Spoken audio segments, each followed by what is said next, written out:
வணக்கம். Welcome to அம்மா IAS academy. Interpol international police organisation இது வந்து பார்த்திங்கன்னா சர்வதேச இதில் வந்து 195 நாடுகள் வந்து உறுப்பு நாடுகள் வந்து இந்த இன்டர்போல் அமைப்பில் இருக்குது. இது வந்து சர்வதேச அளவில் இருக்கிற ஒரு போலீஸ் அமைப்பு. சர்வதேச அளவில் இருக்கிற குற்றவாளிகள் மற்றும் கிரைமை வந்து தடுக்கிறதுக்காக இது உருவாக்கப்பட்ட அமைப்பு. இதை போலவே வந்து பார்த்திங்கன்னா இப்போ இந்தியாவில் வந்து பாரத் போல் போர்ட்டல் அப்படிங்கிற ஒரு அமைப்பு உருவாக்கப்பட்டுள்ள சிபிஐ கீழே சென்ட்ரல் பியூரோ ஆஃப் இன்வெஸ்டிகேஷன் மத்திய புலனாய்வு அமைப்பு என்று சொல்லப்படுகின்ற இந்த சிபிஐக்கு கீழே இந்த பாரத் போல் போர்ட்டல் அப்படிங்கிற ஒரு அமைப்பு வந்து மத்திய உள்துறை அமைச்சர் அவர்கள் வந்து தொடங்கி வைத்திருந்தாங்க. இதோட நோக்கம் என்ன அப்படிங்கும்போது பார்த்திங்கன்னா இன்டர்போல் இப்போ இந்தியாவிலேருந்து ஏதாவது ஒரு குற்றவாளி வந்து தப்பித்து வேறு நாடுகளுக்கு போகும்போது இல்லை கிரைம் வந்து வேறு இங்கே இந்தியாவில் நடந்து வேறு நாடுகளுக்கு போகும்போது அதில் வந்து பார்த்திங்கன்னா அந்த நபர்களை பிடித்து வரவோ அது சம்மந்தமான இன்ஃபர்மேஷன் இது கலெக்ட் பண்ணுறதுக்கும் நமக்கு வந்து இன்டர்போல் உதவி வந்து தனித்தனியாக நாடி வருகிறோம்.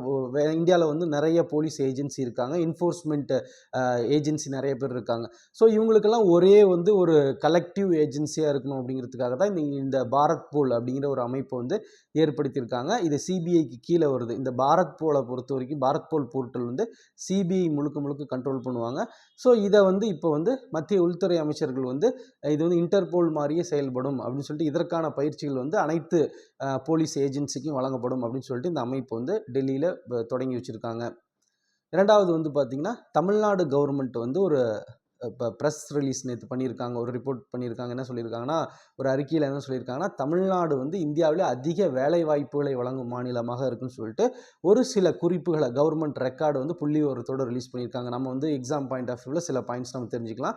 ஏன்னா வந்து பொதுவாக வந்து தொழில் வளர்ச்சி அப்படின்னு பார்க்கும்போது இந்தியாவில் குறிப்பிட்ட சில மாநிலங்கள் வந்து எப்பயுமே முன்னணியில் தொடர்ச்சியாக இருக்கும். தமிழ்நாடு, மகாராஷ்டிரா, குஜராத் இந்த மாநிலங்கள் வந்து எப்போவுமே ஸ்டாண்டர்டாக தொழில் வளர்ச்சியிலும் இந்த பொருளாதார வளர்ச்சியிலும் முன்னணியில் இருக்கும். ஏன்னா பொருளாதாரத்துலையும் பார்த்திங்கன்னா இந்தியாவில் அதிக பொருளாதாரம் உள்ள மாநிலமாக வந்து பார்த்திங்கன்னா மகாராஷ்டிராவும், ரெண்டாவது இடத்துல தமிழ்நாட்டில் இருக்குது. ஸோ இந்த தொழில் வளர்ச்சி மற்றும் பொருளாதாரம் அப்படிங்கும்போது தமிழ்நாடு வந்து முன்னணியில் இருக்குது. அதன் மூலமாக வந்து வேலைவாய்ப்பு வழங்குறதுல வந்து தொடர்ந்து முன்னணியில் இருக்குது. அதற்கான ஒரு குறிப்பை தான் வெளியிட்டிருக்காங்க.